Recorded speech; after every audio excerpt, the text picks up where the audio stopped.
شان میں بہت ساری باتیں میں نے آج جمعہ میں بیان کر دی، ان باتوں کو دہرانا نہیں چاہتا۔ ایک خاص غوث اعظم کے فرمان کے حوالے سے تھوڑی سی گفتگو کرنا چاہوں گا۔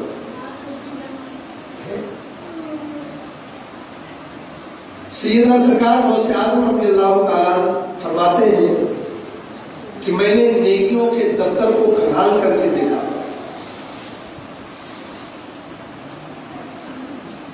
نیکیوں کا جو دفتر ہے وہ عام بندے کی نظروں سے پوشیدہ ہے۔ بندگان خاص سے خدا، ان کی نگاہ، جن کی نگاہ جو ہے محفوظ میں بھی ہوتی ہے، وہ دیکھ لیا کرتے ہیں۔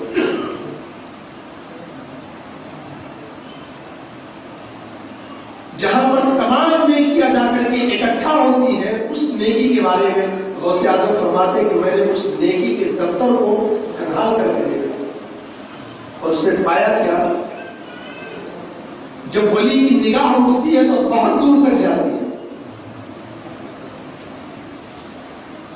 امام ربانی مجدد الفیضانی رضی اللہ تعالیٰ عنہ، آپ کے دو بچے تھے، ان دونوں کو پڑھانے کے لیے ملا طاہر لاہوری آپ کے گھر پہ آیا کرتے تھے بچوں کو پڑھانے کے لیے۔ میں پہلے امام ربانی کے نظر ولایت کا عالم جو ہے کیفیت وہ بیان کر دوں۔ مسلسل وہ آتے تھے پڑھانے کے لیے گھر پہ، اور یہ 11ویں شریف کا مہینہ چل رہا تھا۔ غوث کا جو مقام ہے وہ اس پہ چلے۔ ملا طاہر لاہوری آتے تھے پڑھانے کے لیے۔ ایک دن ملا طاہر لاہوری کے ماتھے پر نگاہ پڑی اور امام ربانی مجدد الفیضانی فرماتے، بچوں تمہارا جو استاد ہے اس کے ماتھے پر شقی لکھا ہوا ہے کہ جہنمی ہے۔ اپنے والد کے زبان سے جملہ سنا تھا کہ بچے تڑپ اٹھے اور کہا، والد گرامی جب آپ نے یہ دیکھ لیا کہ یہ شقی ہے، جہنمی ہے، تو دعا کیجیے کہ میرے استاد کا یہ لکھا ہوا جو جہنمی لکھا ہوا ہے جنتی ہو جائے۔ چھوٹے چھوٹے بچے امام ربانی مجدد الفیضانی نے مراقبہ کیا اور تھوڑی دیر کے بعد اپنے ہاتھوں کو بلند کیا دعا کے لیے، اور دعا سے فارغ ہوئے۔ دعا سے فراغت کے بعد مجدد الفیضانی مسکرائے۔ بچوں نے پوچھا، والد گرامی کیا مسئلہ ہے؟ کہا، میں نے غوث اعظم کے وسیلے سے دعا کی، مولا میرے بچوں کے استاد کو جہنمی نہ کر۔ جب میں نے اپنی آنکھ کھولی تو دیکھا ملا طاہر لاہوری کے ماتھے پر جہاں شقی اور جہنمی لکھا ہوا تھا، پروردگار عالم نے اسے کاٹ کر کے جنت لکھ دیا۔ غوث اعظم رضی اللہ تعالیٰ کی سچے اور توسل سے دعائیں قبول ہو گئی۔ یہ بات ربانی مجدد الفیضانی رضی اللہ تعالیٰ عنہ فرماتے ہیں۔ اور غوث اعظم جب ان کا یہ عالم ہے کہ لوح محفوظ کو دیکھتے ہیں، مجدد الفیضانی کو غوث اعظم کا مقام کیا ہے؟ جو ولیوں کے ولی ہیں، جو ولیوں کے سردار ہیں، وہ فرماتے ہیں کہ میں نے نیکیوں کے دفتر کو کھنگال کر دیکھا، اعمال کے دفتر کو کھنگال کر دیکھا۔ فرماتے ہیں کھانا کھلانے سے بہتر مجھے کوئی نیکی نظر نہیں۔ یہ نوافل کی بات ہو رہی ہے، نفلی جو عبادات ہیں ان نیکیوں میں کھانا کھلانے سے بہتر مجھے کوئی نیکی نظر نہیں ہے۔ حضرت موسیٰ علیہ السلام و تسلیم ہے، آپ کی حضرت ابراہیم علیہ السلام و تسلیم، آپ کی ہمیشہ کی ایک عادت تھی کہ آپ جب بھی کھانا کھانے بیٹھتے تھے تو بغیر مہمان کے کھانا نہیں کھاتے تھے۔ جب بھی کھانا کھانے بیٹھتا اور اگر کوئی مہمان نہیں ہوتا تو انتظار کرتے تھے کہ کوئی مہمان آ جائے، اس کے بعد میں لقمہ اپنے منہ میں لے لیا۔ ایک دن اتفاق کے ساتھ کوئی نہیں آیا، بہت دیر تک آپ نے انتظار کیا، باہر چوراہے میں جا کر کے کھڑے ہو گئے کہ کوئی آئے تو اسے بلاؤ اور کھانے میں شامل کرو۔ ایک شخص راستہ چلتا ہوا مل گیا اور اسے بلایا، کہا چلو آپ تم میرے مہمان ہو جاؤ، گھر پہ لے کر کے آئے۔ دسترخوان بچھا دیا، کھانے کے لیے دونوں لوگ بیٹھ گئے۔ جب اس نے ہاتھ بڑھایا تو اسے کہا، خبردار اللہ کے نام سے شروع کرو، اللہ کے نام سے اس کھانے کو کھاؤ۔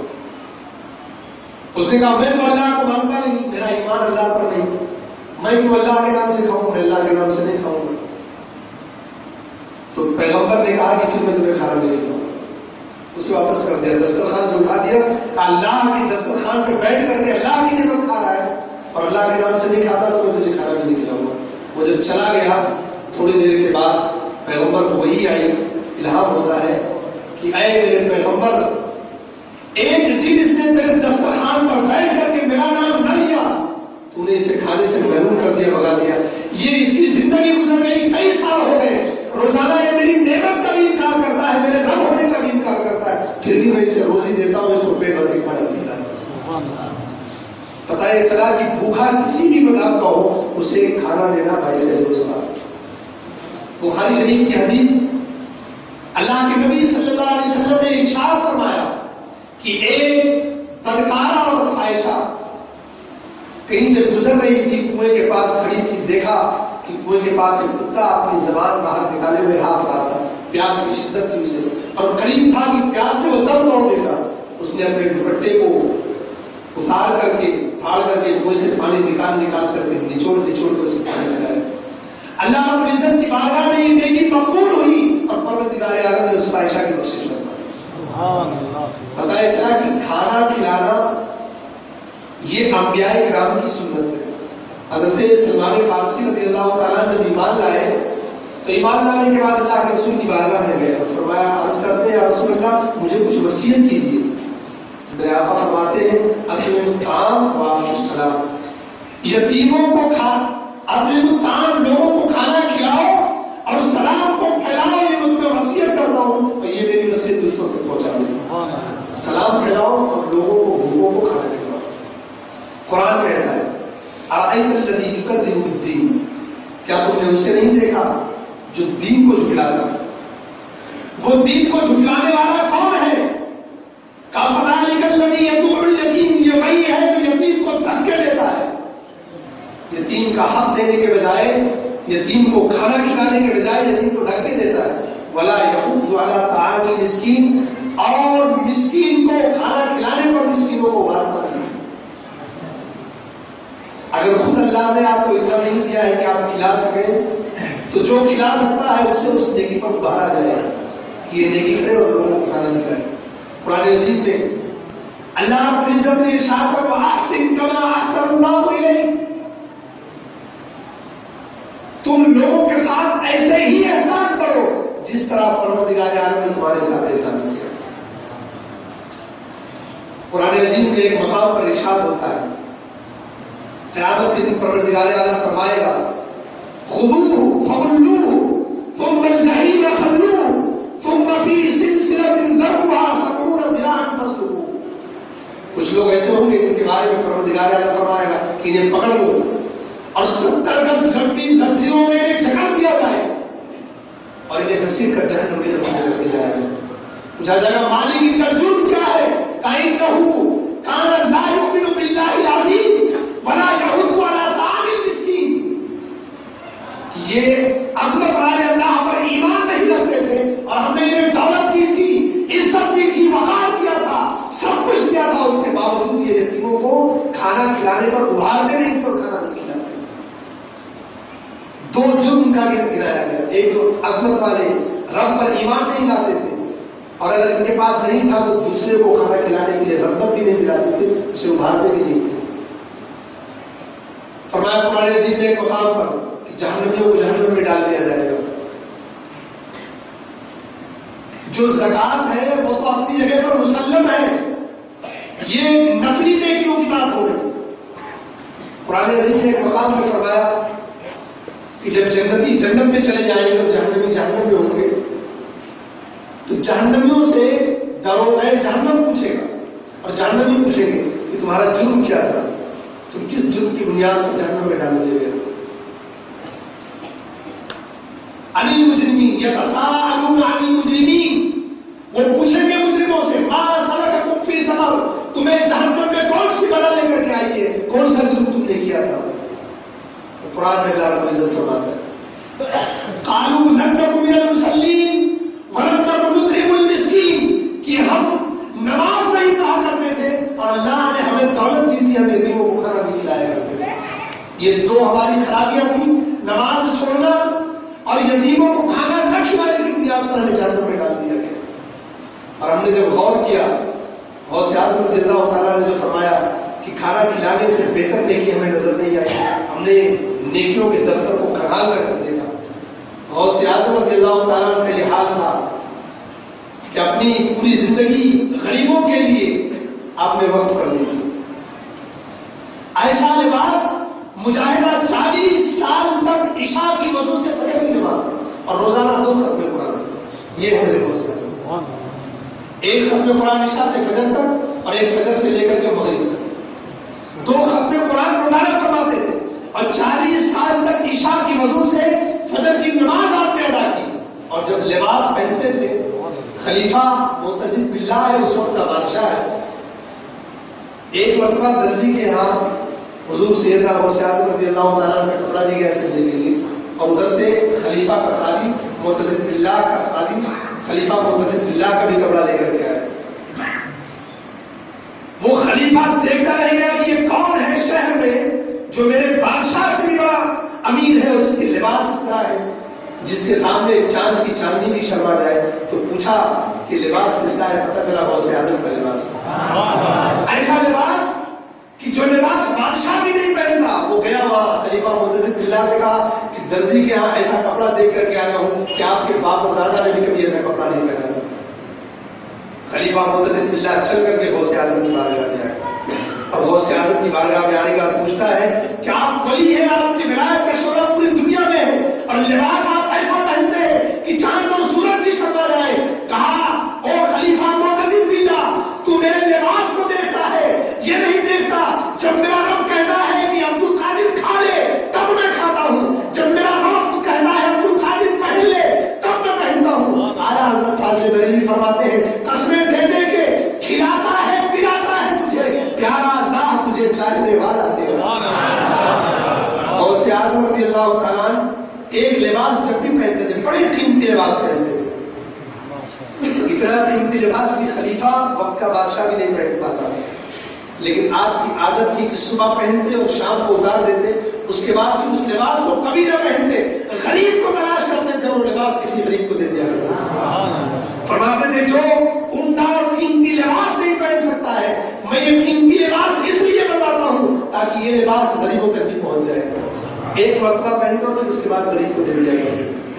یہ وجہ تھی کہ سیدنا سرکار غوث اعظم رضی اللہ تعالیٰ کو غریبوں سے بڑی محبت تھی. اور کیوں نہ ہو، اللہ کے نبی تاجدار عالم صلی اللہ تعالیٰ علیہ وسلم ایک مرتبہ مسجد نبوی میں میرے نبی نے فرمایا تھا کہ مجھے اگر تلاش کرنا ہے تو غریبوں میں اور کمزوروں میں تلاش کرتا ہوں.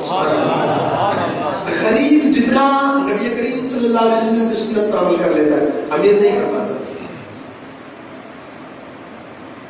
اپنے ہاتھ سے کپڑا دھوتا ہے میرے آقا کی سنت ہے، اپنے ہاتھ سے اپنے گھر کا کام کرتا ہے میرے آقا کی سنت ہے.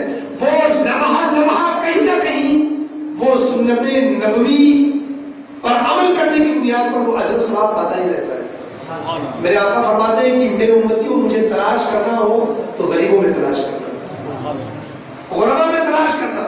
اور میرے آقا نے اس جماعت کو ایسا پسند فرمایا کہ رات کا وقت ہے، اصحاب صفہ غربا کی جماعت، غریبوں کی ایک جماعت مسجد نبوی میں بیٹھی ہوئی ہے ذکر و اذکار میں. میرے آقا اپنے حجرے سے نکلے اور نکل کر کے ان غریبوں کی جماعت میں جا کر کے بیٹھ گئے. جب کسی نے دیکھا ان کے پاس کھانے کے لیے کچھ نہیں، پہننے کے لیے کپڑے نہیں، وہ غریب بیچارے اللہ اللہ کر رہے تھے، وہ صحابی تھے، ان کا مقام بہت بلند تھا. جب دیکھا کہ حضور آ کر کے بیٹھ گئے چپکے سے ہماری محفل میں تو وہ کھڑے ہونے لگے. تو میرے آقا نے فرمایا کہ بیٹھو، میں یہاں جو تمہاری مجلس میں آیا ہوں اپنی مرضی سے نہیں آیا، مجھے اللہ نے حکم دیا ہے کہ غریب صاحب کے پاس جانا. غوث اعظم رضی اللہ تعالیٰ جب ایک شہر میں گئے تو اس شہر میں پہنچنے کے بعد ہر شخص یہ چاہتا تھا کہ غوث اعظم رضی اللہ تعالیٰ میرے مکان میں قیام فرماؤ. ہر شخص کی خواہش ہوتی ہے آپ کا پیر آ جائے. یہ تو پیرانے پیر ہیں ماشاءاللہ، ولیوں کے ولی ہیں، سید الاولیاء کا ہر شخص چاہتا تھا کہ اس شہر میں ہمارے گھر میں بڑے سے بڑے عمرا صلحاء کھڑے تھے کہ غوث اعظم رضی اللہ تعالیٰ ان کے قدم مبارک ہمارے گھر میں پڑ جائے. غوث اعظم نے اپنے خادم کو بلایا اور کہا اس شہر میں اس شخص کا دروازہ تلاش کرو جو سب سے زیادہ غریب ہے. اور تلاش کروانے کے بعد اس کے دروازے پر جا کر کے آپ نے قیام کیا اور رات بھر ٹھہرے رہے. لوگوں کا تاتا بتا رہا، لوگ نذرانے لے کر کے آتے تھے غوث اعظم کی بارگاہ میں رکھتے تھے. کوئی اگر نذرانہ دے تو اسے لینا اور نذرانہ دینا یہ دونوں میرے نبی کی سنت ہے. میرے آقا فرماتے ہیں کہ تحفہ دینا اور تحفہ لینا یہ میری سنت ہے، اس لیے کہ جب تم آپس میں لین دین کرو گے، کسی کو کچھ دو گے اور لو گے تو اس سے آپس میں محبت بڑھے گی. تو نذرانہ لے کر کے آتے لوگ رکھ دیتے تھے 24